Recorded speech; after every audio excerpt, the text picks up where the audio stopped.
Hello everyone, thank you for joining and welcome to the talk Let's Talk Quality. I originally presented this talk last week at the We Are Developer Conference in Berlin, and today I would like to share the content of this talk with you. My name is Lilia. I am Head of Quality Assurance at MGM Technology Partners. I am member of the German Testing Board. I am senior software developer, also senior quality engineer with main focus on scalable end-to-end automation for enterprise software. Outside of MGM, I am member of the German Testing Board and in ISTQB, the International Board for Software Quality. I am the glossary chair. Now let's move to the agenda. So in today's talk, we will try together to answer a few questions around software quality. So what do we actually, for instance, what do we actually mean by quality? How much testing is enough? Who owns quality? Can AI build quality? So let me start with the key question, what do we actually mean by quality? As related to Socrates, the beginning of wisdom is the definition of terms. So what does it mean for us, the wording quality? Some people think quality is testing. Quality is testing. So they ask for having a few testing at the end of their process if they build the software product. By adding a few testing, they think they are putting quality at the end and making sure this product has quality. So let me tell you something, quality is not testing. Testing is corrective, it's correcting an existing software product by detecting defects and then correcting the defects. Quality is defined by ISO 25010. So here we see the quality characteristics of a software product. We have 9 quality characteristics. They apply regardless your software product is implemented, is built with the use of AI or not. 1 quality characteristic is functional, and 8 out of 9 quality characteristics are non-functional. When we talk usually with our customer, when we discuss during the meetings, we usually talk functional. In many cases, performance, for example, is treated as optional. If we find time, we might conduct a few performance analysis. So we treat the non-functional sometimes optional, and they are not optional because they define the quality of a software product. And if we'd like to emphasize the shift left approach, we should consider them from the very early beginning. For instance, we address at different levels, different quality characteristics. For instance, at component level, at low level, at component level, we target or we address modularization, analyzability, testability. So if you already built the software product, you want to make it testable or you want to make it accessible, it's too late. This means rework, refactoring, overhead, and technical debt. So you see here the testing pyramid as described by ISTQB foundation level syllabus. We have different test levels and you address different quality characteristics at different test levels and different times during your software development lifecycle.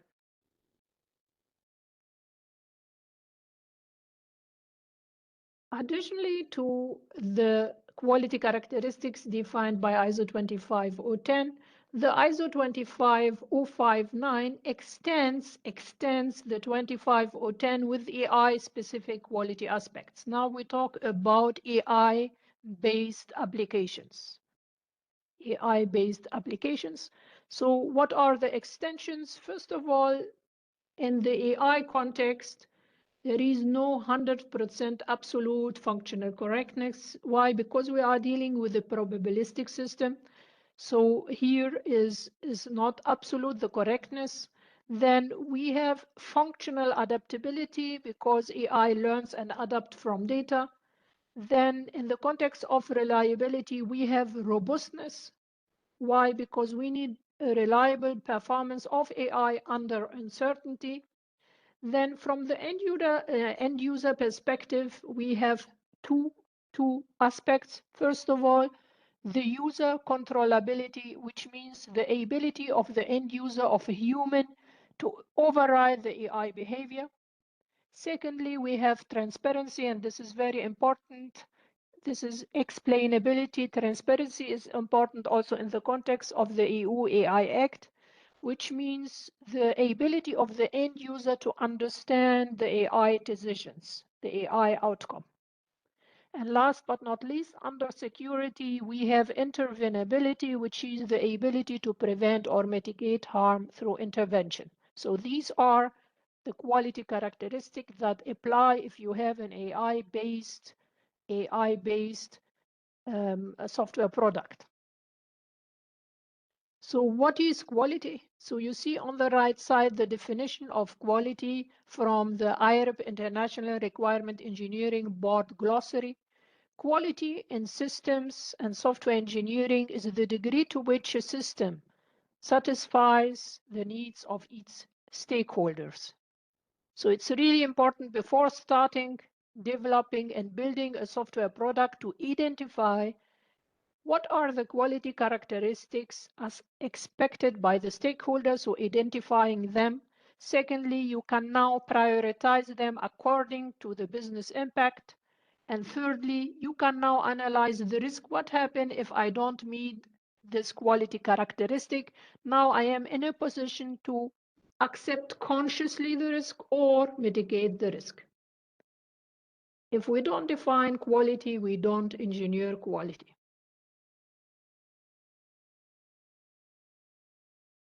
So you see here a slide or a picture I took at the Swiss Testing Day. I was this year speaking at Swiss Testing Day about scalable end-to-end automation. And this is Professor Bertrand Maya.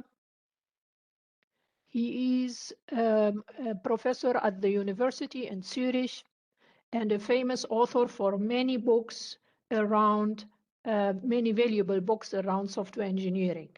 So in his keynote about system validation in the era of agentic artificial intelligence, he shared, among other things, the following slide, visualizing and explaining that software engineering, if you say, I am software developer, I do coding, coding is only 10 to 20% of your software product, of software engineering. Engineering is much more than coding.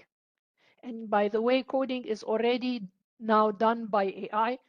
So if your only functionality is coding, coding is already replaced by AI. Engineering is much more complex and much bigger than coding. So engineering consists of three main pillars. One important pillar, the first one is requirement engineering, which is very complex and not to underestimate. Please do not underestimate requirement engineering. Secondly, we have architecture and design.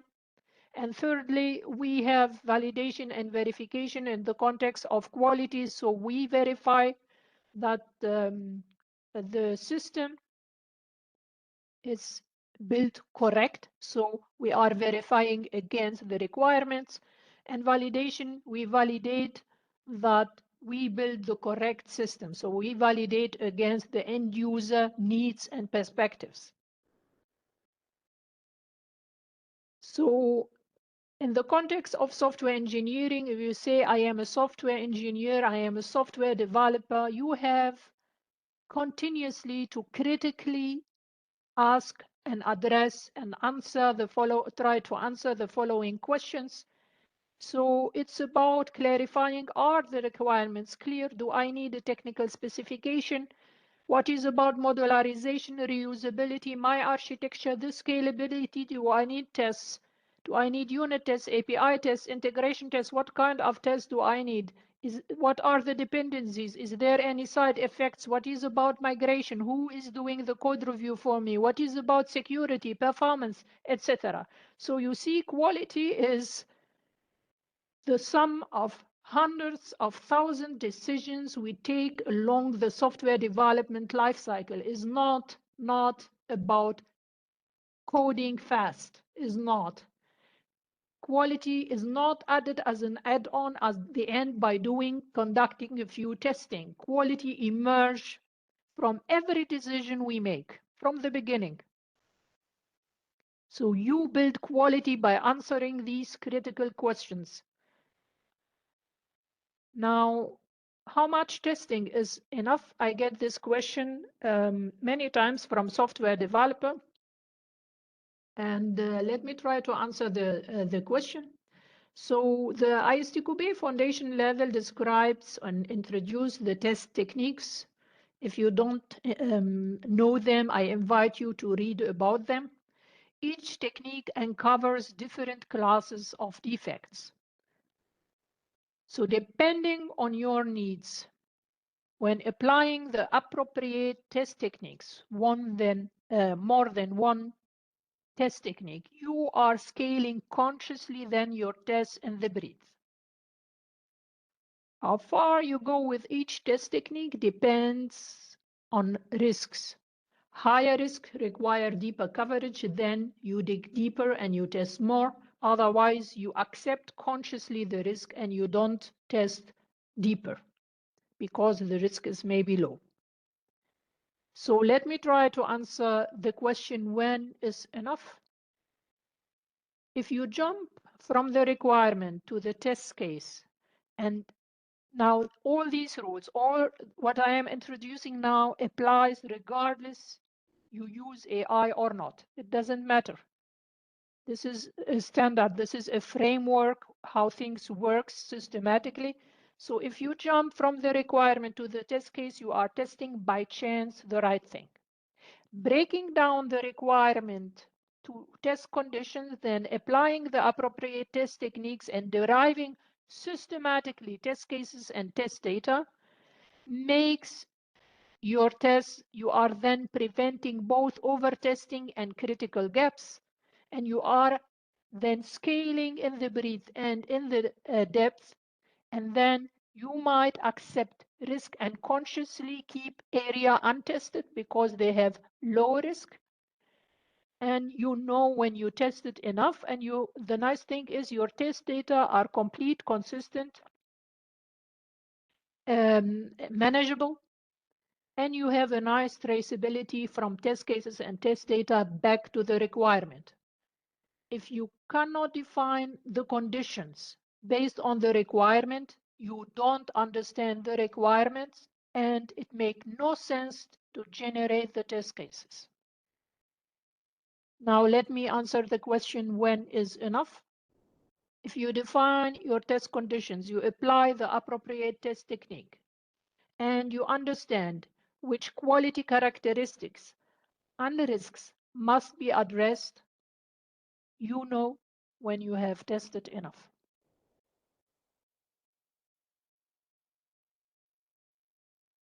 Now let's talk about the shared language within our teams.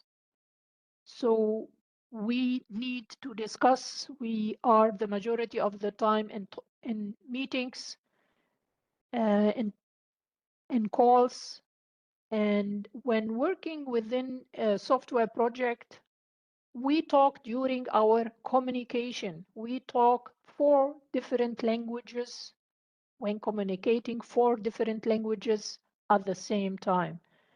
We talk domain language. For instance, if my product is in the automotive domain, I need to learn, understand, and speak automotive language. Otherwise, I am creating inefficiency within my team. Secondly, we talk technically. We talk the technical language. We talk about frameworks, tools, programming language, architecture, and this stuff. And we discuss things within our meetings with BA, with QA, as developer, using technical terms.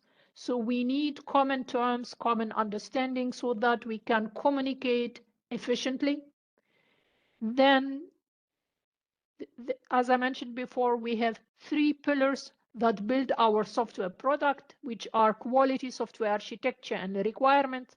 So we talk 3 languages regarding quality, software architecture, and requirement. And here I invite you to use the glossary of these 3 pillars. There are open source. These are non-profit organizations, the International Requirement Engineering Board, Software Architecture Board, and Quality Board. Please open the glossary, search for the term, and use the right term. When doing this, you are improving your terminology. You are improving the terminology within your team and within your organization, and this is very important. Please do not invent the term. And last but not least, if the project language, for instance, is German and my German is poor, I have problems every day in the calls. I have problems when communicating. I might miss context. I might misuse words, wrong words, wrong impact. So I need to improve my language. I need to identify my gaps and improve myself. And if you are a project manager or a team lead, please identify the gaps within your team and send the people to the right trainings. This is very important that we talk the same language, we talk one term, one common understanding, common wording. This reduces misunderstanding, coordination effort, back and forth, and waste during implementation. Now let's try to answer the question, can AI build quality? So this is just a visualization of an agentic software development system. Ideally, I have an intent and context. I give it to the agentic software development system. And after maybe 2 hours, latest after 2 days, I get working, tested, reviewed code so that I conduct a little bit of exploratory testing. Then I merge the outcome, ideally. Yeah. And in this system, I have only one person in the loop, one person, and I am using the wording person or the term person, not software engineer. Why? Because this person, I will talk about this later, must have enough understanding for quality software architecture and requirement engineering to assess the outcome of AI within this increment. So what are the challenges of agentic coding using agentic software development system for software developers? These observation or this summary on this slide are made after 1 year of observing a team of 500 senior software developer doing intensively agentic coding. So first of all, the software developer suffer under cognitive overload and decision fatigue. Why? Because they have to assess a lot of AI decisions and say, yes, yes, please continue. So they suffer under decision fatigue. It reminds me on basically one post I saw in LinkedIn in Las Vegas, having many people sitting in front of the gambling machine and just clicking next, next, next. This is the decision fatigue. It visualizes the decision fatigue clearly. And the cognitive overload is basically because when using agentic coding, if you have a task and the agent is working on this task, in the meanwhile, you don't look at the seal and wait for 5 minutes or half an hour. You just trigger the next task and the next agent with the next task, and then switching between the tasks causes the cognitive overload. And the second point is that after a certain at a certain level, the developer mentioned that there is no way to review the code.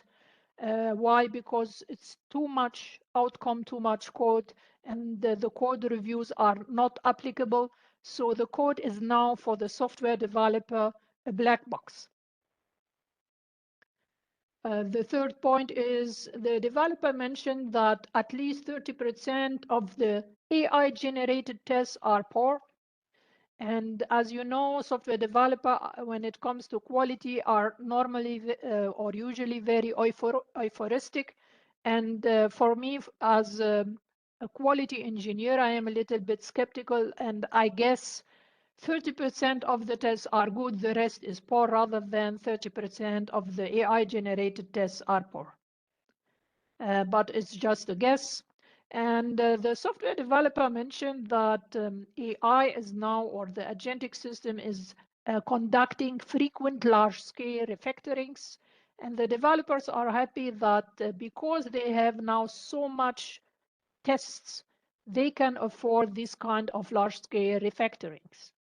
In my opinion, frequent large-scale refactorings is a big indicator that the AI or the agentic system is taking bad architecture decisions that require large-scale refactorings to correct the architecture decisions.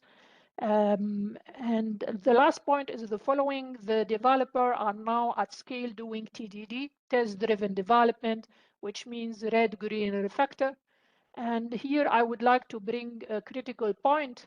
So they use AI to generate the tests for TDD, and then they use AI, the same or another AI, to generate the code, the implementation against the tests.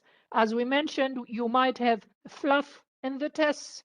So now you are implementing fluff for the fluff, implementing fluff for the fluff test cases, which is not good. That's why here I bring a critical point.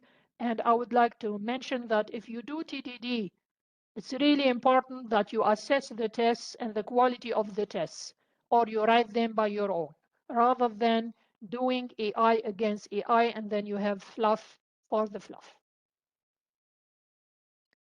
Then when working in an agentic software development system, as I mentioned before, you have one person in the loop.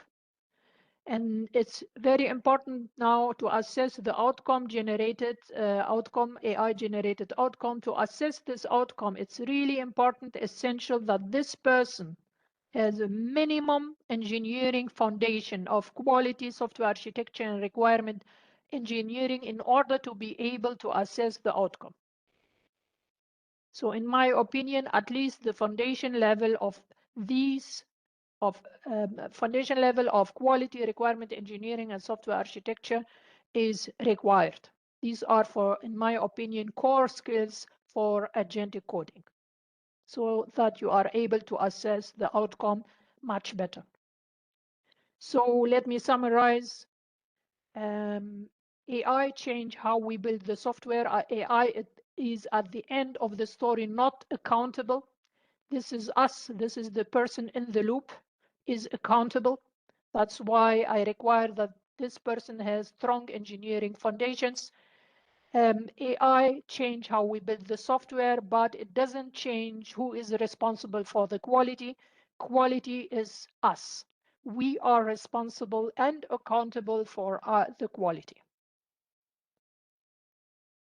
So quality is the degree to which software satisfies the needs of each stakeholder. AI can help us to achieve that. It cannot decide what those needs are, and it cannot be accountable for meeting them. Now let me summarize. Effective communication start with a shared language and shared understanding, very important. Quality is not a role, is not a phase, it's not AI, it's not a department, it's a mindset. If we don't define quality, we don't engineer quality.